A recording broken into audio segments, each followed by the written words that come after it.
I was scrolling through YouTube last week and I came across this video. The video actually received a ton of hate, but I really want to share this very unique method with you guys. The method is called the XO method. Just to clarify, I am not showing you the method shown in that specific YouTube video, as the method was, well, not very good. But I really like the idea and I modified it into a potential pro method. But as always, I need help from the community to turn it into an established method. Before we get into the video, here's a challenge for you. Like and subscribe before I solve this cube. And if you're already subscribed, please leave a comment to make my day. Thank you so much. The idea is to first solve all the x's, like this. Then solve all the o's, or the edges, like this. For the x's, we can simply use the Ortega method, but on 3x3. I will go through how to do this step quickly, but if you want a detailed tutorial on the Ortega method, click on this video. The first step is to find a face with the most corners solved. So here, white for example, has 2 corners solved, so we'll be completing the white x first, and we'll do that by inserting the rest of the corners. Like this. Since we're using the Ortega method, the side colors don't have to be solved, so this is fine. Next, we want to solve the opposite x, so in this case we want to solve the yellow corners, so we can recognize this OLO and solve the corners like this. Finally, we can do a PBL algorithm to solve all the x's. The PBL algorithm solved the side colors of the corners, and now, once we align the centers, we will have an x on every single side of the cube. You can completely freestyle this first step. If you, for example, know how to do the EG method, then you should absolutely do that. The next part involves solving a top and a bottom face, and once again we can pick which face is solved the most and work on that one first. Yellow here already has an edge solved correctly, so we will begin with yellow. We can just insert the edges like this. For this orange one we can do this, we put the slot on top, and then we just do an M, D2, M. Remember to keep one slot unsolved since we will be using that as our keyhole. Now I want to solve the opposite face, in this case white. So we're going to start off with this edge. Once again we want to move the slot where it needs to go to, underneath it, so like this, and then we can just insert this. Before we do that, we want to move the keyhole on top so that we don't mess up any other edges. Like this. And then insert normally. We'll be doing this edge next.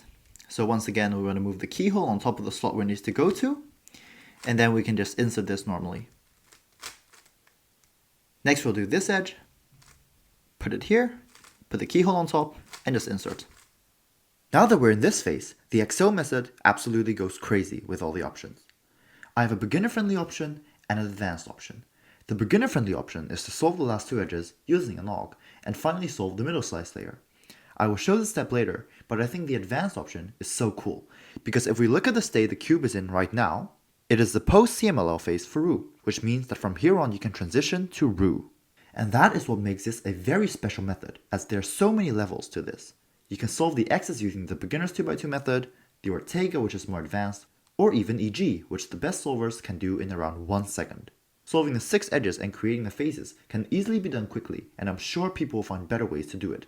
And the last step can be done with roux or with a few simple algs. If we think about it, this method can be used from beginner level to pro level.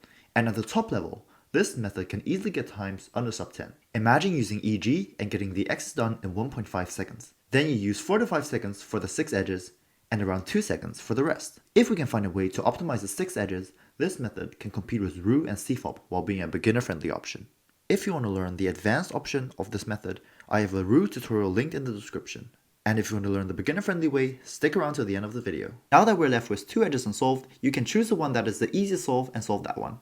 In this case, yellow looks much easier than white, so we'll be using the unsolved edge of white as the keyhole, and solve it like this.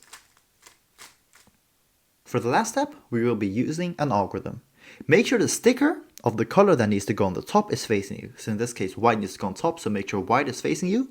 And then the edge can either be on the right side or on the left side. First, you want to move the slot where the edge needs to go to on top, like this. Use this algorithm for the right side.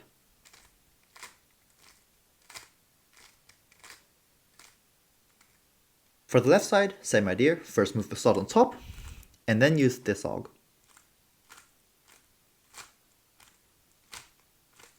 We have now solved the entire cube except for the middle layer, which we can solve using one algorithm. And that is how you solve the cube using the XO method. I'll be real honest with you guys. I don't know the best algs for the last step, as I don't know the name of the alg set. But if you know, please let me know in the comments. But here's how I would solve the last step, and it's very easy. This is the best case where you have one edge solved and the rest of the edges go into this cycle. So this one needs to go here, this one goes here, and this one goes all the way back to the back. When you get this case, you will do this easy algorithm.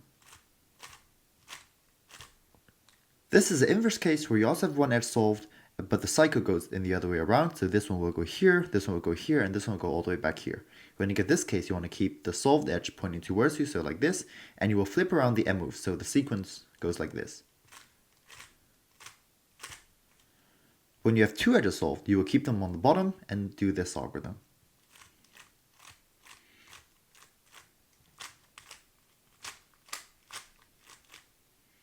And when you have two edges solved but they are diagonal, you will do the same algorithm and you'll get the first case. Like this.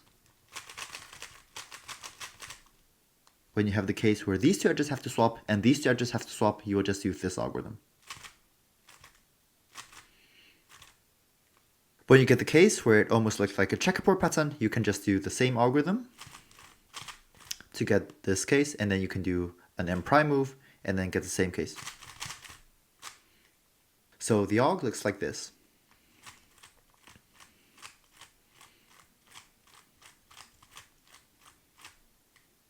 And if you get the case where all the edges are unsolved in a random pattern, you will look for a twisted corner in its right spot. This one, for example. Keep it on top and use this alg. This algorithm will twist the edge, and now you have a case that you already know. If I missed any cases, please let me know in the comments. Finally, I would like to discuss the pros and the cons of this method. The pros are definitely that it can be used in every single level. It is easy algorithms depending on the level you use, and it is very easy to understand. The cons are that it needs optimization. The 6 edges can take a bit of time, and the method uses different algs than the ones you know if you use CFOP. I hope you enjoyed this video, and if you have any ideas to improve this method, please let me know in the comments. Support me by liking and subscribing to the channel. Thank you so much for watching, and I'll catch you in the next one. But wait, don't click away yet. I have even more interesting videos about other unknown and underrated methods. I suggest you to watch this video next. Or if you want to see an AI cubing battle, click on this video.